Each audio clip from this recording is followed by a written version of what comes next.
Mehdi Hassan just destroyed Matt Walsh down to his core with a fiery segment on his political segment Zateo, stripping Walsh completely for his outrageous claims about his religion and loyalty to America. We need to talk about Matt Walsh. And if you're asking Matt who, then I'm truly envious of you. Normally I wouldn't waste time responding to basically an internet troll, but Matt is so emblematic of everything that is wrong with the modern MAGA right: faux outrage, self-victimization, verbal abuse, a walking, talking Dunning-Kruger. Now, Matt Walsh, who says he's a conservative Christian, is upset with me for being a Muslim and for being an immigrant, but above all else, for being an American. That he cannot stand. So he did an entire 13-minute video calling me a spiteful, lying, self-entitled brat, on top of his tweet in which he called me an ungrateful little bitch. The moment Walsh confidently declared that Muslims have made no contributions to America, Hassan didn't merely refute his claim, he charged on him, piece by piece, in a response that left nothing but ashes of Walsh's short-term glory. And it all unfolded with that unmistakable Mehdi style: fast, sharp, thoroughly sourced, and devastatingly logical. Before we get into the substance of Matt's claims, if we can even call it that, before we get into what I said about Muslims and the founding of America, a little bit of background on who Matt Walsh is. Shock jock podcaster, former radio DJ, and now basically that Daily Wire guy who isn't Ben Shapiro. He's also the guy who hasn't got the greatest of political judgment. He went all in on Ron DeSantis in the GOP primary and then had to come crawling back to Trump when DeSantis got destroyed, as some of us predicted he would. Matt is also the guy who said COVID wasn't a big deal, that, quote, it's totally irrational to panic over this virus. He later admitted he got it wrong. But here's my favorite. Matt was so bothered by a black woman playing Ariel in the Little Mermaid movie that he actually said this. From a scientific perspective, it doesn't make a lot of sense to have someone with darker skin who lives deep in the ocean. There are no words to describe how dumb you have to be to try and make scientific arguments about the skin color of mermaids, which are fictional characters, Matt. Mehdi started off strong, bringing up Walsh's past controversial adventures up before moving on to the big story, a perfect setup for a complete offensive. Mehdi brought the big guns with him to work. Past mistakes, slips of tongue, you name it, Mehdi has it. And if you're thinking Mehdi was finished thrashing Walsh on his stupidity, wait. Matt's schooling is just getting started. This is the guy who millions on the right turn to for intellectual guidance, historical analysis, and thought leadership. Then you wonder why this country is so screwed right now. By the way, just quickly, consistency isn't really his thing either. In May of this year, he said identifying as a girl dad is super cringe and corny. In 2020, though, he said being a girl dad is a great blessing. He constantly complains about political violence and death threats when they're aimed at him, but he's happy to dish it out to the people he doesn't like. He's called for the mayor of Chicago, a black man, to be executed. He's called for Jimmy Kimmel, a comedian, to be arrested. He once said this, too. But it is, in fact, true that you have to make people hurt. And I'm sorry, but holding signs and yelling loudly will not make anyone hurt. You have to make people hurt. Mehdi wasn't even sharing a stage with Walsh, yet somehow he managed to make it feel like a confrontation. There's a special skill in dismantling someone who isn't there to interrupt you, and Mehdi wielded it with the kind of discipline that turns commentary into sport. He let Walsh's logic expose himself, and then slipped in with that precise breakdown, calm yet devastating. Now let's take a peek at the reason why he's pissed off at Mehdi in the first place. Now, what's really bothering him about me is that I said in a recent visit to Dearborn, I think that if you can play church bells, you can pray the call to prayer. Isn't it okay for Muslim Americans to broadcast a call to prayer? I mean, let me add right now, within reason, of course, and in accordance with all local sound and noise ordinances. But Matt went nuts and said Christianity built this country. Islam did not at all in even the slightest way. That's why we can have our church bells. To which I responded, 1 in 3 of the slaves who built this country were Muslims. They were here long before the Walsh family arrived. You'd know that if you'd studied history, but I know MAGA has an issue with studying. To which Matt responded with a 13-minute video in which he got really mad, but was unable to rebut the 2 central points that I made. Number 1, enslaved people helped build this country. And number 2, perhaps up to 1 in 3 of those slaves were Muslims. Matt can't rebut that because it's true, according to historians, according to the African American History Museum, according to the US State Department. Walsh's stance was familiar, making claims presented with total confidence and zero hesitation, designed to shock first and justify later, if at all. His dismissal of Muslim contributions to the United States wasn't just historically thin, it's a style that depends heavily on the audience not stopping to ask, based on what? Walsh's monologues work best when the listener is emotional and somewhat extreme, rather than sensible and in the mood for checking the facts first. Hassan, by contrast, approaches the argument like someone who actually expects people to take words seriously. His response wasn't just a matter of correcting Walsh. It was about re-establishing what a debate built on verifiable claims is supposed to look like.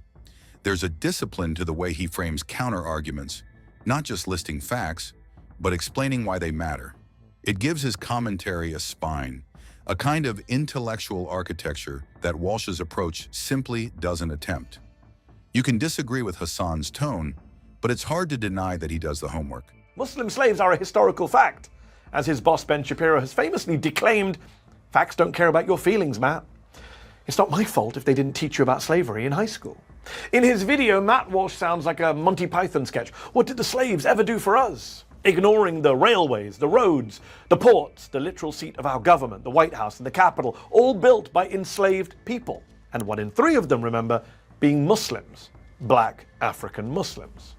Matt is also just completely clueless about the Muslims who fought in the Revolutionary War, in the War of 1812, in the Civil War, where most of them fought in the Union Army. But then again, Matt's been pictured wearing a Confederate t-shirt, so maybe he's mad that the Muslims fought against the Confederacy. Consider Fazlur Rahman Khan, the structural engineer whose innovations made modern skyscrapers possible, including Chicago's Willis Tower, who is widely credited with revolutionizing high-rise engineering. Moving on to Omar Ishraq, a Muslim Bangladeshi American who led Medtronic, one of the largest medical tech companies in the world, and pioneered life-saving cardiac technologies. And what about the countless Muslim doctors across the country? Almost 20,000 Muslim physicians serve the United States, according to the Journal of General Internal Medicine. These are not just mere examples. These are a tight slap on Walsh's face, which should be enough to remind him just how valuable the Muslim Americans are to the stability of the country. We are just at the tip of the iceberg. We haven't even gotten to the historical contributions yet, although Mehdi will soon. He even issues this challenge to me. If Islam had ceased to exist 300 years ago, this country would not have lost a single thing. There is not a single good thing about our country that we would not have if not for Islam. And if you doubt that, then go ahead and give me an example of the great gift that Islam has given to this country since its founding.